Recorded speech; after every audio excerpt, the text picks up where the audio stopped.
Her name was Odessa. There is a photograph of her from 1956. Her hair pressed and shining past her shoulders, and she is 61 years old in it. You would not guess 61. She never had a relaxer, and she never sat in a salon chair.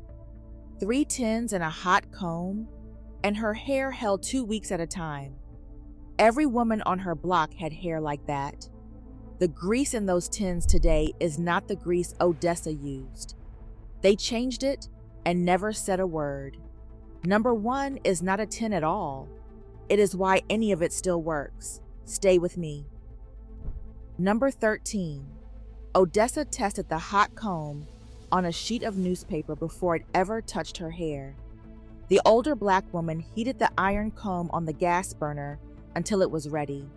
The metal sat in the blue flame until it went hot, and she knew the look of it. She did not guess.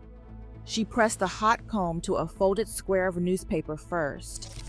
If the paper went brown, the comb was too hot. Too hot scorched the hair and burned the scalp. She let it cool one breath and tested again. Only when the paper stayed clean did the comb go near her edges. The whole press began with a square of newsprint on the kitchen table. A pressing comb that runs too hot does more than smell. It breaks the hair down at the shaft, and that damage does not grow out for months. Here is the trick. The paper, not her hand. A hand can stand heat that hair cannot. The newspaper told her the truth every time. The flat iron with the little dial and the number on the screen sells for over $100 today. Odessa read the heat off a square of newsprint that cost nothing. Her press never burned, and her ends never broke in 40 years of pressing. Number 12. The older black woman never put grease on her hair. She put it on her scalp, one part at a time. The red tin of Royal Crown sat on her dresser with the green band across the front. Odessa parted her hair with the long end of a rat-tail comb. She took a fingertip of the grease, only a fingertip. She ran it down the bare part, to the scalp, never the strands. Then she made the next part and did it again. A whole head, row by row, and the tin barely moved. Grease on the strands only weighs the hair down and pulls in lint. Grease on the scalp seals the skin and keeps it from drying out between washes. The part lines and the fingertip, that was the whole of it. Most people smear it over the top, and the hair goes flat and oily by noon. A trace down each part, and the scalp stayed fed for 2 weeks. The scalp oil aisle is worth billions now, in little bottles with glass droppers. Odessa's red tin of Royal Crown cost about 50 cents and lasted her half a year. Quick pause, one breath only. Everything on this list came from our women, the black women who knew and were never thanked. Your own grandmother was probably one of them, so stay close. Please like the video and subscribe to the channel. Thank you kindly. Now, back to the countdown. Number 11. Once a week, the African-American grandmother worked a yellow tin of sulfur, ate into her scalp and nothing else. The round yellow tin sat on the shelf in the bathroom. Odessa opened it every Sunday night, after the wash and before the week began. The smell filled the room, sharp and a little like eggs. She did not mind it. Her mother had used the same tin, and her scalp had never flaked a day. She parted her hair and pressed a little of the sulfur grease to the scalp along each part. The scalp only. Once a week, never more. Sulfur lifts the dead skin that flakes and itches, and it holds down the growth that dulls the scalp. Skin doctors still reach for sulfur for the very same reason. Here is the catch: once a week, and the scalp alone. Daily and on the strands, it sits and dulls the hair. once a week, on the skin, and the scalp stayed clean and quiet. The scalp treatment shelf at the drugstore runs $20 and $30 a bottle now. Odessa's yellow tin cost pocket change and lasted her past the spring. Number 10. For her edges, Odessa reached for the orange tin of Murray's, and she always warmed it first. The orange tin of Murray's was the hardest grease on her shelf. The older black woman could not just dig it out. She rubbed 2 fingers across the top until the warmth of her hand softened it. Then she smoothed a thin pass along her hairline and the fine hair at her temples. It set firm and held the edges flat through a whole Sunday. A hard pomade warmed first spreads thin and even. Cold from the tin, it drags and pulls at the very hair you are trying to keep. The warmth was the whole of it. 2 fingers, a few seconds, until it gave. Then 1 thin pass along the edge, never a thick one. The edge control market is worth hundreds of millions today, in little jars with little brushes. The orange tin of Murray's cost under $1, and Odessa kept the same one for a year. Number 9. For curls, Odessa never reached for heat. She rolled her hair on strips of an old cotton sheet. The older black woman kept a bundle of cloth strips in a drawer, torn from a sheet worn too thin to use. On a damp head, she rolled each section down onto a strip and tied it off. A whole head of soft knots, and she slept on them. In the morning, she untied each one. The curls fell out set and springy, and no iron had touched them. Hair dries into whatever shape you hold it in. Held on a soft strip overnight, it sets with no heat at all, so nothing scorches and nothing breaks. The trick was damp hair, not wet and not dry. Wet, and it never sets by morning. Bone dry, and it will not take the curl. Just damp, rolled and tied, and left to dry in place. The curling wand and the hot roller set sell for $40 and $80 now, and they cook the hair every time. Odessa curled hers on rags that cost nothing and never burned a strand. The tin on Odessa's dresser is still sold today. The same red label, the same name across the front. What is inside it changed. The grease she reached for was heavy with lanolin and real oils, the kind that fed the scalp. Then the makers found lanolin cost more than mineral oil and petroleum. So, they pulled the good fat out, and they filled the tin with the cheap kind. The label kept the old name. The grease was not the same grease. So when people say grease never worked, they are right about the new tin and wrong about Odessa's.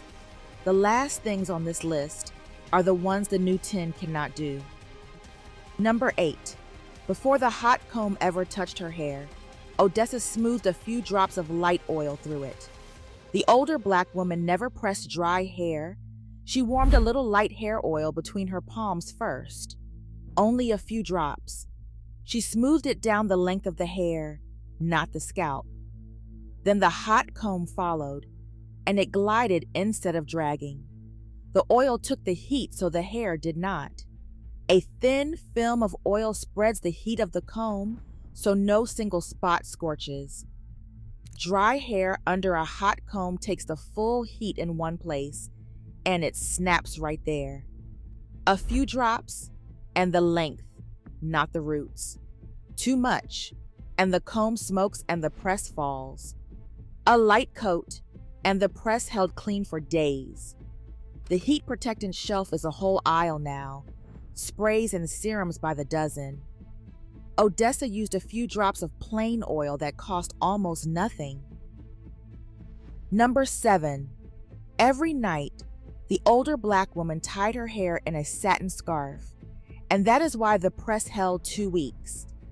Odessa never slept on a bare pillow with a fresh press. A satin scarf sat folded on her nightstand. Each night she wrapped her hair and tied the scarf at the front. The same scarf, replaced only when it wore thin. A cotton pillow was never allowed near a press in her room. In the morning, she untied it, and the hair fell back the way she had set it. Cotton pulls the moisture out of the hair and roughs it up over a night of friction. Satin slides, so the hair keeps its oil and the press keeps its shape. Every night, without skipping one. A single night on cotton undid days of holding. The scarf, tied each night, and the press lasted past the second week. The bonnet and scarf shelf is worth hundreds of millions today, in silk and satin both. Odessa's scarf cost $1 and did the very same thing. Number 6. Odessa washed her hair once every 2 weeks, and she did it on purpose. The older Black woman did not wash the grease out every day. She kept to once every 2 weeks, sometimes longer. Between washes, the scalp kept its own oil, and the grease she had laid down stayed put. Wash day was a whole event, a Saturday, not a daily rinse at the sink. Washing strips the scalp of the oil it makes on its own. Strip it every day, and the scalp runs dry or floods to make up for it, and the hair turns brittle. The spacing was the thing. 2 weeks, not 2 days. The scalp kept its balance, and the press held the whole stretch between. The shelves are full of daily shampoos now, a wash for every morning. Odessa washed twice a month, and her hair stayed strong to the root. Number 5. Before wash, Odessa beat 1 EGG in a bowl and worked it through her hair.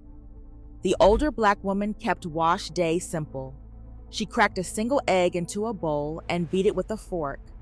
Cool water only near it, never warm. She worked it from the root to the tip and left it a few minutes. Then she rinsed it out with cool water until it was gone. Her hair came out strong and full, with a body the water alone never gave. The protein in a raw egg coats the hair and fills the rough places. The same thing a bottle of protein conditioner does. The egg did it for the price of an egg. Cool water, start to finish. That was the rule. Warm water cooks the egg and leaves it stuck in the hair. Cool water, a few minutes, and it rinsed away clean. The protein treatment shelf sells small tubs for $20 and $30 now. Odessa used 1 egg from the icebox, and the hen in the yard laid it. Number 4. For her whole head, the African-American grandmother used no more grease than the size of a dime. Odessa measured by eye, and the eye said a little. A dime of grease, no more, for a full head. She had seen what too much did. The scalp coated thick, the hair pressed flat, lint caught in it by evening. So she kept it to a trace, down the parts, and stopped there. Too much grease seals the scalp so tight it cannot breathe, and that is where the buildup and the trouble begin. A thin layer feeds and protects without smothering. Less, always less. The handful that looks generous is the one that suffocates the scalp. A dime, spread thin, was all it ever took. People buy big tubs of grease today and empty them in weeks. Odessa's dime at a time made 1 tin last most of a year. Number 3. Before any tin sat on the shelf, the grease in the older Black woman's house was made on the stove. Odessa knew the smell of it before she could read a label. Her mother melted beeswax in a small pot on the stove. She stirred in oil, slow, until it cooled into a soft salve. Sometimes a little rosemary went in, sometimes a sprig of sage from the yard. Some of it went on the scalp, some on the edges, some on dry hands in winter. It came from the kitchen, not the store. The store tins came later, and they were close, but never quite the salve her mother stirred on that stove. Beeswax seals and holds. The oil feeds and softens. Together they did what the tins later promised, with nothing in them you could not name. Beeswax to oil, melted low, and stirred until it set. Too much wax, and it turned hard. The right balance, and it stayed a soft, feeding salve. This is what the stores were built on top of, and then quietly walked away from. They took the salve her mother made, sold it in a tin, and then thinned it to mineral oil. Odessa could always make the real thing on a stove for the price of a candle. Number 2. Half the block came through Odessa's kitchen on a Saturday because she pressed hair at her own stove. The older black woman did not own a shop. She owned a kitchen, a hot comb, and one chair by the stove. On Saturdays, the women came, one after another, and the girls before church. They waited at the table with coffee while the comb heated on the burner. The tin of grease sat warm beside it. A girl might flinch at the heat near her ear, and Odessa would talk low until she settled. A press and a curl, a few coins, and the next one sat down. The smell of grease and pressed hair filled the kitchen all afternoon. Her kitchen was the parlor on that street, and on 100 streets like it. This is the part the stores could never bottle. Not the grease, the hands that knew the hair, the chair by the stove, the woman who did it for the whole block. When the tins changed inside, that did not change at all. Odessa pressed hair in that kitchen for 40 years. Number 1. The older black woman never thought her hair was a problem to be fixed. Odessa greased her scalp and pressed her hair and tied her satin scarf, and under all of it sat one plain belief. Her hair was not broken. It grew the way it grew, and her part was to feed it and protect it, not to fight it into something else. The grease was care, not correction. The press was for Sunday, not for shame. The stores needed the opposite belief, that her hair was a problem, and the next tin was the answer. So they changed what sat inside the tin, and they changed the story along with it. They sold her the fix for a thing that was never wrong. A woman who feeds her hair buys grease once a year. A woman who believes her hair is broken buys something new every month. The lost thing was never a grease. It was a woman who looked at her own hair and saw nothing to fix. 3 tins, a hot comb, a satin scarf, and a scalp she fed for 60 years. Odessa was never sold the lie because she already knew the truth of her own head. Odessa pressed hair in that kitchen on the south side until she was past 70. The photograph from 1956 still shows it. Her hair shining, past her shoulders, not a strand out of place, off 3 tins and a hot comb. Every grease she used is still on a shelf somewhere today, under the same names, in the same tins. Most of them changed inside, the lanolin gone, the cheap oil poured in. The hot comb is still a hot comb. The satin scarf still slides. The newspaper still tells the truth about heat. What she did still works, for anyone who knows what she knew. Her granddaughter presses her own daughter's hair now, on a Saturday between her knees, with a comb and a warm tin. She thinks she worked it out from a video. She did not work it out on her own. She is doing what Odessa did, in the same kitchen light. Everything you just saw, Odessa carried in her hands and never wrote down. I gathered all of it, and 150 more, into the written guides at blackgrandmasvault.com. Each one shows you what she used, the real version, how she did it, and why it worked, so you can stop buying the changed tin and do it her way. Subscribe so the next list finds you, and tell me in the comments The 110 your own grandmother kept on her dresser, the one you can still see when you close your eyes. I read every single one. Thank you kindly, and stay close.